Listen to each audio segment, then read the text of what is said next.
Tech Talk with Matthew Dickerson. Matthew Dickerson. Tech Talk. Tech Talk. Sit back and relax. It's time to talk technology. Hello, tech heads from all across this wide brown land. It's time for another episode of Tech Talk with Matthew Dickerson. Welcome back, Matt. Yet another week down, successfully dodging COVID scourge, I see. What's been happening? Yeah, look, we have dodged COVID, thank you, and that's fantastic. So far. Hopefully we'll keep doing that. But I've got a bit of an admission to make this week, James. I don't know whether I feel bad or embarrassed or a bit of both. I actually feel bad for my daughter because I gave some advice which turned out not to be such great advice. So I feel a bit bad about that. Well, it happens to the best of us. Oh, I know, but it's about technology. My kids rely on me so much to get all my technology absolutely spot on. And I made a rookie error and I'm pretty embarrassed. But look, I'm just going to tell you about it. Don't mention okay, it. Sure, in confidence. That's yeah, right. Thank you. My daughter wanted to buy a new TV. So that's fine. Dad, give me some advice. It's technology. You know all about technology, so surely you'll know all the right answers. You're the go-to guy. Exactly right. And so I talked to her about it and she looked at different models and we went through a process and she'd kind of made her mind up on what I'd call maybe a no brand or no name brand. And I went, oh, gee, I reckon you could just spend a little bit more on a name brand and one that just a bit better specs. Surely this one would be better. So finally I kind of talked her into it and spent $200 more of her money than maybe she wanted to. She got it home, got it up on the wall, everything was great, and she went to watch some live TV through one of the apps. And it came up with a warning and said, from a certain date, this is no longer supported. Oh, no! Exactly, by this particular company. And I won't mention any brand names here, James, but it's a rookie error. When you're buying a car, you expect it to come with an engine, you expect it to come with some wheels. You buy a smart TV, you just expect it's going to come with all the apps for your viewing pleasure. And there must be some contract dispute. It's a slightly older model. They've changed the operating system. This was a proprietary operating system. They've changed the operating system. And I actually didn't believe when my daughter told me what was happening. I went, no, that can't be right. I'll just go and Google a couple of reviews. And sure enough, every review that I came up with said, don't buy this TV. It's got this proprietary operating system and you won't be able to watch live TV with some of the Australian channels, some of the Australian companies that have their apps there. And so, you're shot. Oh, I know. So anyway. But how was the picture quality though? Oh, it looked fantastic. Yeah, great. Of the black screen you could see. So I suppose the advice here is always look at those reviews. Just don't assume things, James. You assume that it's going to have apps with a smart TV. I'd call this actually a low IQ smart TV. It was technically still a smart TV. It still had some apps there. You just couldn't use all the functionality of those apps. So she had to go and use another set-top box to plug in, which I say to people, get rid of that old set-top box you've got, buy a new TV. And in this case, she had to go back to the set-top box with a brand new TV. So I feel bad for her. There's no out, folks. You've got to do your research. You've got to Everyone's do your research. got to do their research. Exactly right. And the reviews. It's really important to read those reviews because if I had read those reviews, I would have known in a heartbeat this wasn't the TV to get. So sorry, my darling daughter. I'll do better next time, I promise. All right. Well, you've got another menu of tasty treats for us this week. Now, I'm looking forward to getting out on the water with some electric boats. We're going to give some Star Wars style to a bit of playground gadgetry from 25 years ago. And you're going to suggest to me it's probably time for me to ditch my wallet. I've been caught by that trick before, folks, but never again. Well, let's start off with a story here. This is an interesting one. Payphones, schmayphones. Remember those old chestnuts from 25 years ago? Well, apparently they're still a thing. Did you know that? And guess what? They're getting a bit of an overhaul. What's happening in the world of payphones? I'm confused, James, and we've got to come up with a solution here because you're right. They've been called payphones forever. I remember payphones when I was a kid, payphones before mobile phones, but Telstra has now made the move to make all payphones free. So what do you call a payphone that you don't put money into? Is it a free phone, a public phone? Yeah, right. Thanks very much, Telstra phone. I'm not a sure. no-pay phone. A no-pay phone. That's right. There's too many syllables. There are. That's probably not going to roll off the tongue that well, is it? And so this is interesting. There are still 15,076 of these free phones. How many? Phones. 15,076 out there. I must admit, okay. I've used a mobile phone for a long time now. I don't go looking for a payphone. We've got to come up with the name. I'm just going to call it public phone. Okay, public phone. I haven't gone looking for a public phone for a long time. You just don't think about it. I reckon it was early 90s when I last popped a 50-cent coin in. That's right.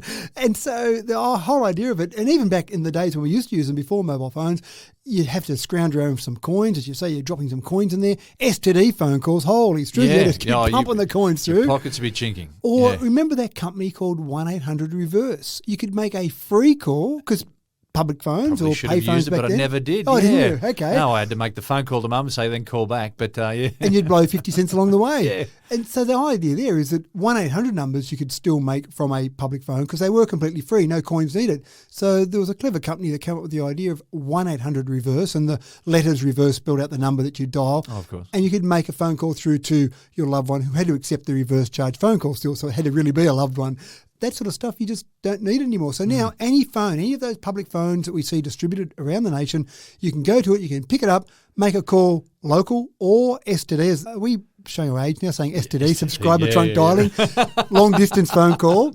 So you can make a long distance phone call, a local phone call, even a phone call to a mobile, and it's going to cost you absolutely nothing. Overseas phone calls, still you'd have to pay for those, but any phone call in this nation you can do absolutely for free. Telstra. Yeah. Now, again, we're probably being a little bit privileged, James, by saying, well, we haven't really used it in that long a time.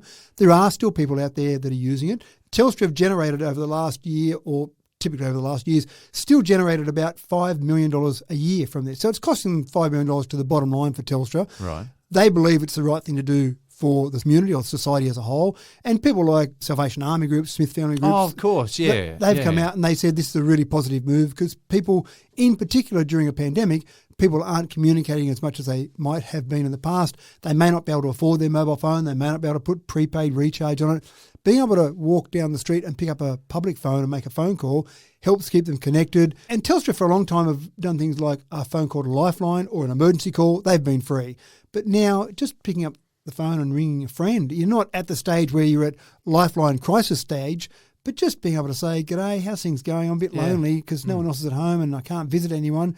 I think that sort of thing, again, is a good move, good PR move, and it shows a bit of heart from Telstra. Absolutely. Something I hadn't considered, really. And as you mentioned that word privilege, something that I've been exercising quite a bit, I guess, in being absolutely ignorant of the fact that the payphones, well, the public phones are still available. But yeah. Now, the other thing, and I'm sure you didn't do this, James, but I'm sure you knew some naughty boys who did, prank phone calls. Now, back in the day... It cost you 50 cents a piece. That's right. They used to cost you 50 cents to go and make a prank phone call. So you didn't do it very often because you didn't have a spare 50 cents. But now, those teenage boys that we sometimes refer to, imagine the fun they might be able to have. And it's not going to be able to be traced back to someone's mobile phone. It's going to be that random phone box. Putting ideas into the heads of the evils. Stop there. Yeah, pull up stumps. I guess there's no surprises here, Matt, but with the new variety of EVs currently on the market, there's also going to be a variety of charging cable connectors as well, which allows Tesla to be exclusive with their supercharging network. Is that right, Matt? Well, it's a little bit more complicated than that because there are some universal charging componentry. In other words, the connectors, the physical connectors, are often the same. CCS2 will probably rule the day in terms of connectors. But if you take a car that's got the same connector, a CCS2 connector, as a Tesla and plug it into the Tesla Supercharger, it doesn't charge. Right. And that's because Tesla said, we built this network. We built this network for our customers. If you've got a competing EV, then we don't want to know about you. And that's one of their competitive advantages. But Tesla have said, we're going to open up our network to the rest of the world. We're going to allow anyone else that's got the same chargers, the same chargers to come along and use our charging infrastructure, our superchargers. And that's a really interesting thing. Now, there's a little group called Devious that I'm a member of, and don't get too excited about the ideas in your head there. It's an electric vehicle group that we meet once a month. Right. And so I went along to our group this week and said, some of you guys own Teslas. What do you think about the idea of anyone else being able to come along and plug in their non-Tesla to your Tesla Supercharger?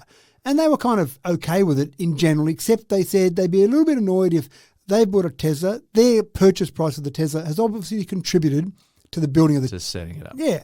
And if someone came along and all the stalls were full and they weren't Teslas in there, they'd go, I'd probably have my nose just a little bit out of joint, the fact that I've helped pay for that charging infrastructure and now someone else is using it. But in general, most early adopters of EVs are pretty keen for the whole market to progress forward. So in general, they said, good move.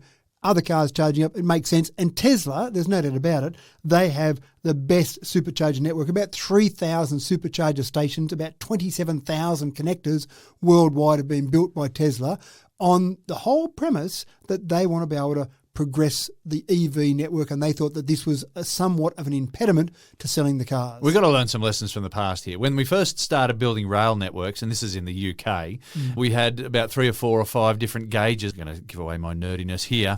Different gauges of railway tracks. So different size railway tracks. So it meant a train could only take you so far, and then you have to jump off and get on another train because you had to change the gauge. Well, there was a feud between Edison and Westinghouse as to whether or not America was going to be powered by AC or DC. And so electrical appliances, when you're plugged into the wall, you either are voting for Westinghouse or you're voting for Edison. And you had, it wasn't universal, just to plug in an appliance and just use it. So from a consumer's point of view, I can see that this makes sense. However, from a Tesla consumer's point of view, I think they've got a point as well. I think the feeling from most Tesla owners is they want the whole market to progress. And this will help it progress because NRMA is building chargers, there are jet chargers out there, there's various companies that are building chargers, but there's no doubt about it that Tesla has the most penetration in the market already. If that can be shared around with other vehicle manufacturers, I think that's fine. I suspect that Tesla will charge a slightly different rate for their non-Tesla vehicles that charge up compared to their vehicles. That probably makes sense, yeah. Yeah, and again, it's their network. They can do what they like with it. One of my cars has got lifetime supercharging for free, so I never have to pay when I plug into a supercharger, so that's fantastic. Not a sustainable model, obviously, from Tesla. So they do have a new car now. If you buy a new car, you get a certain number of kilometres free and then you'll pay a rate. And the rate's quite reasonable, but again, I can see it being a little bit dearer. And if you're on a trip and you have to use that charger, you'll probably go, oh, whatever, I'll pay my 30 cents per kilowatt hour or whatever it might be at the Tesla Supercharger because it's there, it's convenient, and it's fast. And I think they're all important things. And surely we're going to see charging stations opening up all over the place as well. Let's hope that they're not all being used up when you go to charge up yourself. Yeah, let's hope so. And we've talked about the repurposing potentially of service stations, prime bit of real estate. And we've also talked, it was only last week, I think, James, we talked about the idea of having chargers built into the road. So there are so many options about how you'll charge your EV, but you've got to get that critical mass first. How secure is your password for your streaming service? It might be time to change your password as streaming video account theft booms during lockdown. That's the big headline. Why is it booming? It's not that expensive to go and have your streaming account, maybe $15 a month, maybe $10 a month for different streaming services. So why would you go and buy a stolen password, username password combo? Surely you're not going to be able to charge much for that as the stealer of those credentials. So you might pay, $10 or $20 for it, so it's saving you $10 a month? I don't get it. Well, I wouldn't even know if someone was stealing mine because it's not coming out of my bank account. I'm still paying the same amount that I would have paid anyway. I've just lost one of my opportunities for a family member to pick up one of the profiles. Yeah, you're right. And you might notice it if, for example, you've got X number of profiles and you go to log in and someone says, hey, James, get off because I want to get on. Well, I'm not on. Oh, who's using the other profile? A light bulb might go off somewhere. Oh, I should go and change my password. I'll sign out of all devices and change my password. I have seen some examples where people have been just a little bit too forward in the stealing of these details when they actually go and create their own profile. So you log into, say, your Netflix account and you see, yep, there's myself and there's my partner and there's my kid and who's Billy? Where's Billy come from? There's a bloke called Macca on this. What? Right. Macca the Great. He signed in with and look at the shows that he's watching. So I think that would... That's bold. That is very bold. I love that. And so if you see that, you probably might go, yep, sign out of all devices. Here's my flag to show you that I... So again, it's one of those things that just signing out, being conscious of it. I've gone to Airbnbs and I've turned on the TV and there's someone else still signed in because they sign in their account and they've forgotten to sign out. So you do the right thing by them. You sign out for someone and sign in with yours and make sure you then sign out at the end of it all. I suppose it's just something to be conscious of. Be aware if someone is using some of your profile or some of your screens that you've got available to you, different streaming services. And it's probably not that big a deal, except someone out there has got a business model. They're charging for that and you're paying for other people to steal credentials effectively. Yeah. They might need to charge only $8 a month if they didn't have all this theft, but they're having to charge $10 a month to cover the people that are doing the wrong thing. It's just one of those things that I can't believe people are out there. Their business model is stealing these credentials and then selling them for not very much money. They must be selling a lot of them to actually do it. There's got to be a lot of it going on. Yeah. Now, we've been talking about electric cars, electric motorbikes, electric pickup trucks for a while now. I can't believe that electric boats are only just featuring now in our Tech Talks. An electric boat startup called Arc wants to make a big splash. Boom, boom. Very good. Why has it taken us so long to get into electric boating? And more importantly, with a name like Arc, how many large mammals am I likely to be able to fit into this thing? Are you on fire today? Thank you. It is interesting. I'm not sure why. I can't answer your question definitively as to why it's taken so long. I suspect it's the fact that the battery you would need in a boat to get a reasonable day of fun is so large that it would make the boats very expensive. And to give you an idea, they're talking about in this particular model from Arc, the first Arc model, it's got a 200 kilowatt hour battery. Now that's a fair sized battery. My Model S has got a 100 kilowatt hour battery and that gets me 632 kilometres. The viscosity of water obviously is much greater than the viscosity of air. Yeah. And we complain about air resistance and how annoying that is as we're driving along and it's slowing us down. But in a boat, obviously, much more so. So I suspect that's the reason. And then the expense of that battery. Batteries are coming down in price though. So maybe it's at the point. But having said that, this particular model is $300,000 for your for your little runabout, for your little, I mean, it'll tow some skiers behind it, it'll have a good fun day, but it's not a luxury cruise line or anything. It's a $300,000 take it out in the dam and have a bit of fun, or out in the harbour and have a bit of fun for the day. So that's probably the reason why it's taken so long to get there. And they've really modelled themselves on Tesla. They make no excuses for it. They say, we are going down the same path as Tesla. We've got an expensive boat that's a performance boat that we're expecting essentially some of our early adopters to cover the cost of the R&D so that we can then filter it down. And we'll see lots of boats out on dams and out on waterfronts in the years to come. And those early adopters, everyone can thank them and say, thanks very much for buying that $300,000 version. Yeah, right. Well, yeah, again, watch this space, folks. It's a fairly exciting sort of market, I would think. Yeah, and they've got the same advantage that an electric car or electric motorbike has. It's got all that torque available from zero. You're not mucking around putting petrol in there, filling it up. If you go to somewhere where there are exclusively boats, you're paying a lot of money for the petrol you might put in a boat, but you might fill it up at home before you go and be smart about that. But again, it's kind of makes sense. You're probably only using that boat for a few hours to run around and have some fun. Then you might park it overnight, plug it in and charge up overnight. You're not that worried about the charging time for it. There's a lot of good reasons for it.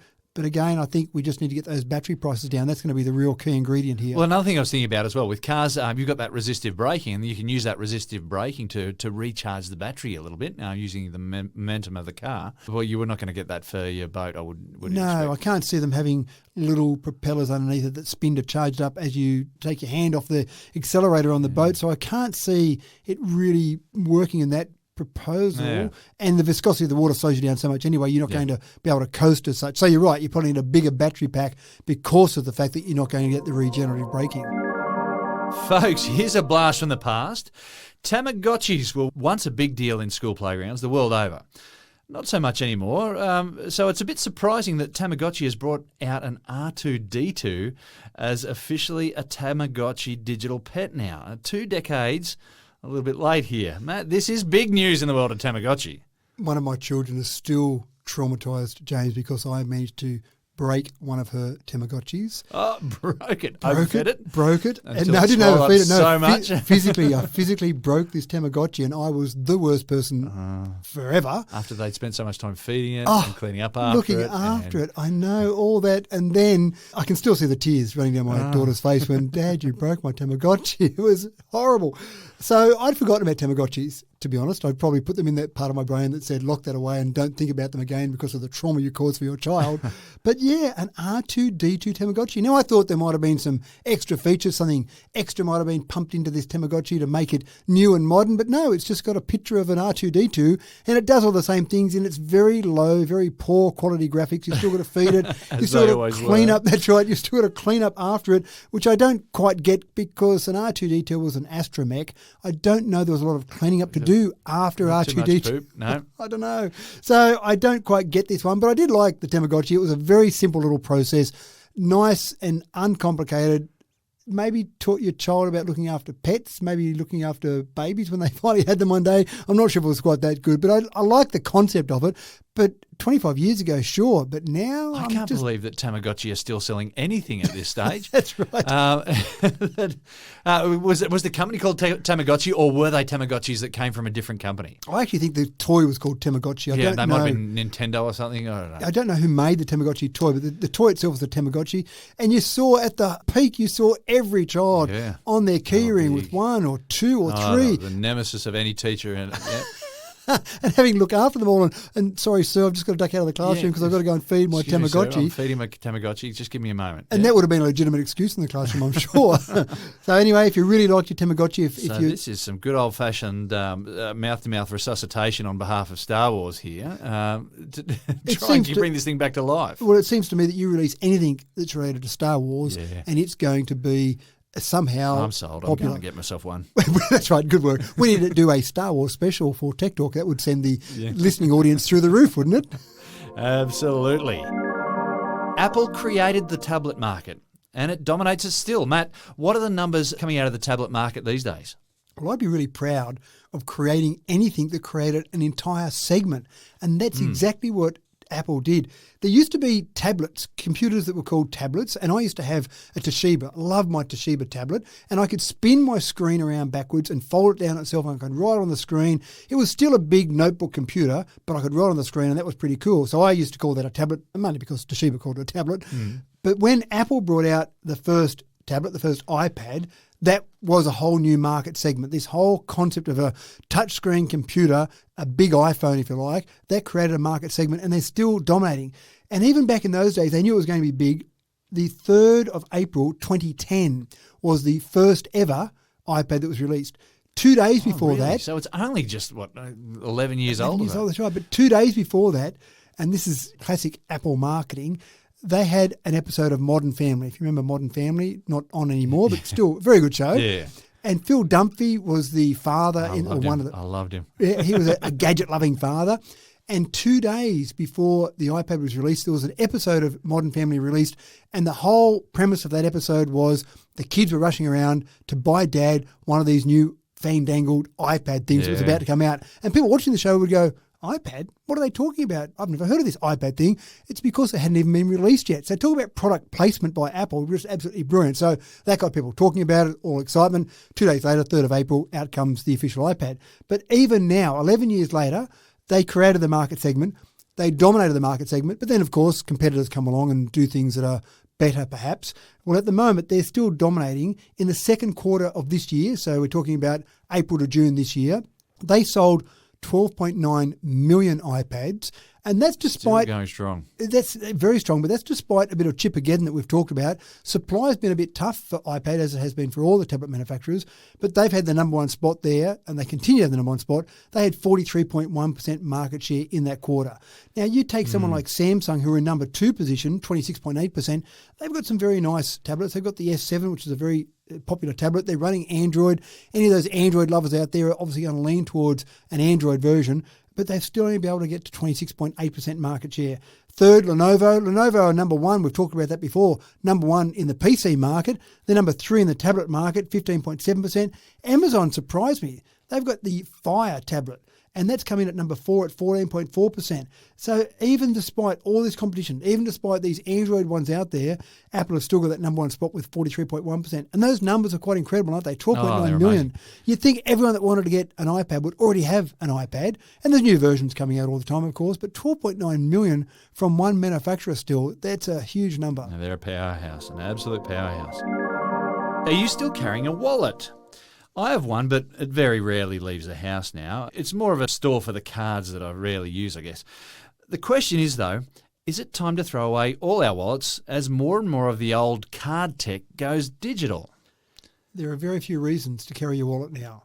One of the reasons used to be you were going to the doctor. You needed your healthcare card.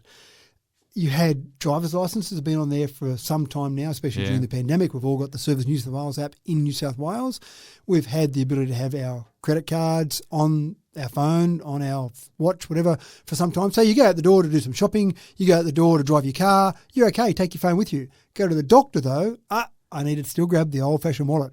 Until now, Apple has just allowed the major health insurers, we're talking about Medibank, Bupa, NIB, GU Health, HBF, they're all available in your Apple Wallet now. So if you go to the doctor and you needed your healthcare card, they pull out the machine to swipe that across. You just pull out your phone, Apple Wallet, there you go. So I'm struggling to see the reasons now you might need to still carry around your physical wallet. You don't use cash anymore. We haven't used cash for a while. I'm sure there are people still stashing their $50 notes under their mattress. Maybe so. And then they don't need their wallet, do they? They need to take their mattress out. That's right.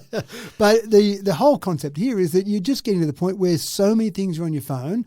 And people say, what about if your phone goes flat, or what if you lose your phone? Sure, you can lose your wallet as well, but I'd rather have everything on my phone and lose my phone, secure in the knowledge that I've got a password on there, secure in the knowledge they can't look at my face and see my same face. I can wipe that phone remotely if it gets stolen, for example, and then I get my new phone out and I restore my complete backup and there's all my information still there. So I don't need to go and cancel cards and try and get those banks to send me out those cards again, or health insurers, whatever it might be. So yes, it can go flat. Yes, it can get stolen, but they're better scenarios than the old-fashioned wallet, which is much easier to steal. And I haven't got Find My Wallet on my wallet, for example, so I can't see where that thief might have taken my wallet to and try and track them down. I'm a big fan of this, James. I believe get rid of the wallet. Don't carry a wallet anymore for everything you can possibly do. It's on the way out. Oh, well, we're in the 21st century, folks, and not just in the 21st century, 20 years into the 21st century. We're more than a fifth of the way in. We are a fifth, and I think you've mentioned it before. We're on our way to being through the first quarter of this century. Yeah. Holy truth. It's happened so quickly. And speaking of, 2 years ago, I'd never heard of Zoom. Now, I'd just be dead in the water without it. Love it or hate it, this video conferencing firm has kept education, industry and business alive through the lockdowns of the pandemic. But it seems that a class action against them on account of invasion of privacy has caused a bit of a stir, Matt. It has caused a bit of a stir. And just the same as we talked about Apple creating an entire market segment, wow, I'd be proud of that. Zoom have really taken over the name, a bit like a Vegemite, for example. Who says I'm going to put yeast extract on their toast? They say I'm going to put Vegemite on their toast. Yeah. I don't say either because it's disgusting to me. You stash cold stuff in an esky, don't you? That's exactly right. You don't put it in a plastic insulated container. You put it in your esky. So any of those brands that have gotten to the point where they own the segment so much that you refer to that segment, that market segment by the name, fantastic. And Zoom has done that. Before the pandemic hit, we talked about video conferencing. We might have talked about FaceTime if you're an Apple user, but you generally talked about video conferencing of some description. Now, who goes on a video conference call? Everyone goes on a Zoom call. Yeah. It's one syllable. That probably helps because we like to shorten things down a bit. But they've captured so much of the market. Now, the conundrum for Zoom at the very beginning was you had all these people out there who weren't necessarily tech natives. They were trying to work out how to access their video conference call, how to make it easy for them. So Zoom said, we'll own this market by making it incredibly easy for people to make a Zoom call. But in doing so, they probably went a little bit too far in the relaxation stakes for security. So people could get onto a Zoom call, nice and easy. That was great. Security, we'll get around to that later on. And of course, then we saw those famous incidents of mainly comedians, I suppose, doing Zoom bombing. Zoom bombing. You can jump onto YouTube and you can see Conan O'Brien. I'm sure you could catch Hamish and Andy as well. All those sort of examples there where people would Zoom bomb. And that was all very funny. You'd be on a Zoom conference call and who's out in the corner? Some comedian making a few jokes. But of course, it also meant that maybe you could have people Zoom bombing things at a corporate level, maybe spying on things, maybe getting confidential information they shouldn't have access to. And that's where this lawsuit's come about, this class action.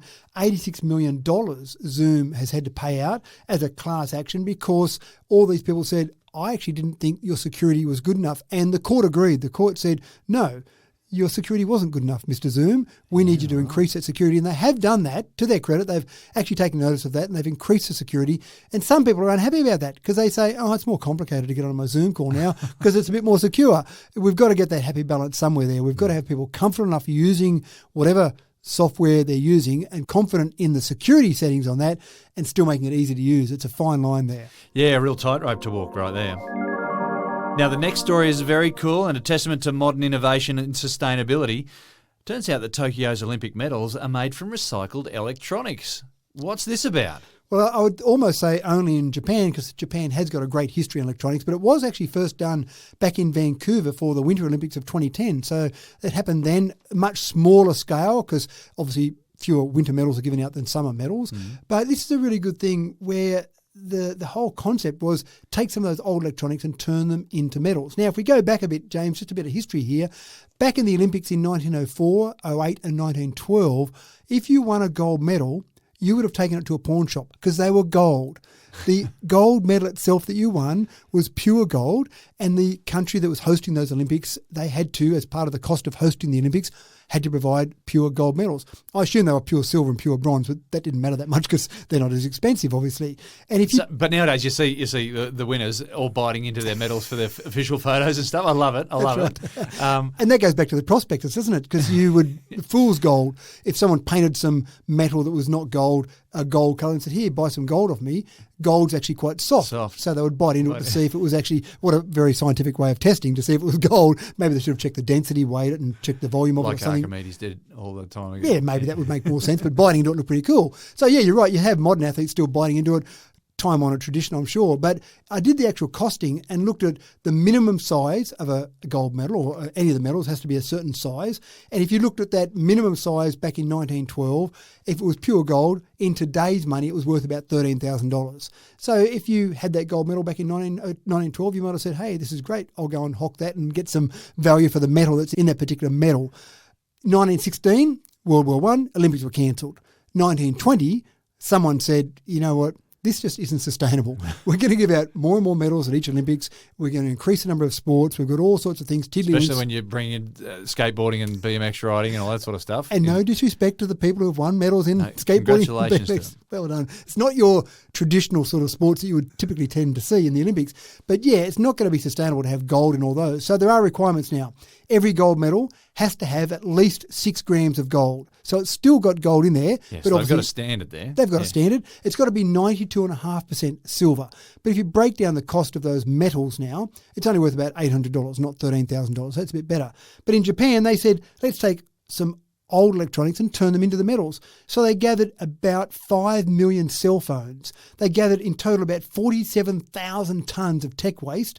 They extracted from that 30 kilograms of gold, 3.5 tonnes of silver and 2.2 tonnes of bronze. And from those components, they then made all the medals, the 5,000 medals that we just gave out during the Olympics. Or we didn't give them out, James. You and I didn't give them out, but community society gave them to the athletes at the Olympic Games in Tokyo. So those 5,000 medals were all made from typically cell phones and some other e-waste. So I thought it was quite nice. Makes me very, very proud to think that Ariane Titmus might be carrying a little bit of my old Nokia around her neck.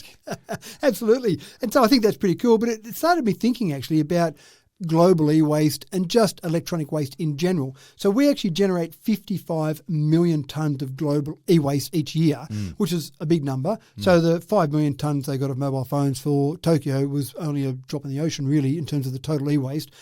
That's increased by 21% over the last 5 years. So it is a major problem. Coming up with ways to recycle it, I think, is a great idea. And I think what we'll do as time goes on is we'll find better ways to recycle, and it'll be cheaper to recycle than it will to go and extract that metal in the first place.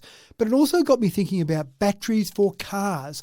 One of the most common things, whenever I post something about an EV, or even when we do our tech talk, and we sometimes vaguely mention EVs every now and again, James. Once or twice, I think I remember doing it. That's right. In the past. People are quick to jump all over it and they say, oh no, what about in 10 years' time when this EV is retired and the battery's useless and you've got to go and bury all that terrible heavy metals. They always claim heavy metals. I don't know why they claim heavy metals in the modern battery. Lithium's not a heavy metal. But anyway. No, that's right. So this is a real issue. And there's a couple of things that I take exception to there. When you go and buy a new petrol-powered car, no one says, what about in 250,000 kilometres? You'll have to go and throw out that engine because it'll be all worn out. No one really worries about what you do in the engine in 5 years' time. Plus, as the engine wears out, as the rings get a bit loose in the cylinder and you start burning a bit more petrol than you should or a bit more pollution, no one says, what about all that's happening? And then I think you think about things like sump oil. Like, I don't know if you can recycle sump oil. Perhaps you can, but there seems to be, whenever I change my own oil, I was thinking, what am I going to do with this sump oil? And I think there are ways to recycle, but no one says, oh no, in the life of this engine, it's going to chew up 50 litres of sump oil. What's that going to do to the environment? But when it comes to batteries in an electric vehicle. That seems to be the easy attack mode, if you like. And so a couple of things around that. I did a bit more research on it, and so you might get, rather than say 250,000 kilometres out of a petrol engine before it's got to have a major overhaul or throw it out, you probably get more like 500,000 kilometres out of batteries. So it's a lot longer lifetime. Long time. But more to the point, you don't use a battery for a set amount of time and then it just stops working. It just slowly degrades over time. So, for example, you might have your battery down to, say, 95% of what it could do when it was new after it's done 100,000 kilometres. After 300,000 kilometres, you might be down to, say, 90%. So you might choose at some point in time, your battery degradation has gotten to a point where you go, you know what, I'm not happy with 80%, 70%, 50%, whatever it might be, of the battery life. In other words, the range of this. It's time to replace my battery. But you don't throw it out. You don't go and bury it with all those heavy metals. You go and repurpose it. So what they do mainly with batteries after they've had a useful life in a car is they get used in a building, for example. You're not so worried about the battery degradation there. If you're only getting 70% of the battery in a building, that's okay, because you're not carrying around that battery like you are in a car where it's more important to have all that battery life. So you get that repurposing. That's the first thing they'll do. And then the second stage they'll go through is actually recycling. But already manufacturers are at the point where they can crush down the metals that are in a battery and extract 97% of that to be put back into, guess what, another battery. So none of those heavy metals are buried and wreck the environment. And I still don't know what heavy metals are in a modern battery. Maybe I should do an analysis and see, because I don't know. I mean, You tell me, James. Nickel, lithium, manganese, some of these, they're not heavy metals. I don't think any of those count, no. So I don't know what these heavy metals are that are destroying the environment when we bury these batteries, which we're not, in fact, burying. So recycling in society is important. Recycling electronics is really important. Keeping all these things that we use and having some sort of secondary life for them is important, but don't pick on the poor EV batteries. I don't think they're the culprit here. Well, we're heading into a world where sustainability is not an afterthought. Sustainability is at the front of developing technology, and repurposing goods is a really big thing. I think we've woken up to that. And I really like it when you see some creative uses of that repurposing, like the Olympic Games, where we took some old electronics and turned them into metals. There's lots of those things, I think, that are quite creative uses, or repurposing or recycling. And again, I think now when you're manufacturing something, as part of that manufacturing process, you should be saying, I'm going to need these components to make this, and this is the life cycle of that, and then at the end of the life cycle, this is what I'll be able to do with it. This is what will happen, yeah. All right, and just like that, it's all over for another week, folks. Thanks again, Matt, for another smorgasbord of tech tidbits, and thank you, folks, for clicking on our Tech Talk once again. It's an absolute pleasure to deliver this podcast week after week. Hope you can all join us again next week. I'm your host, James Eddy, and don't forget to like and leave a comment.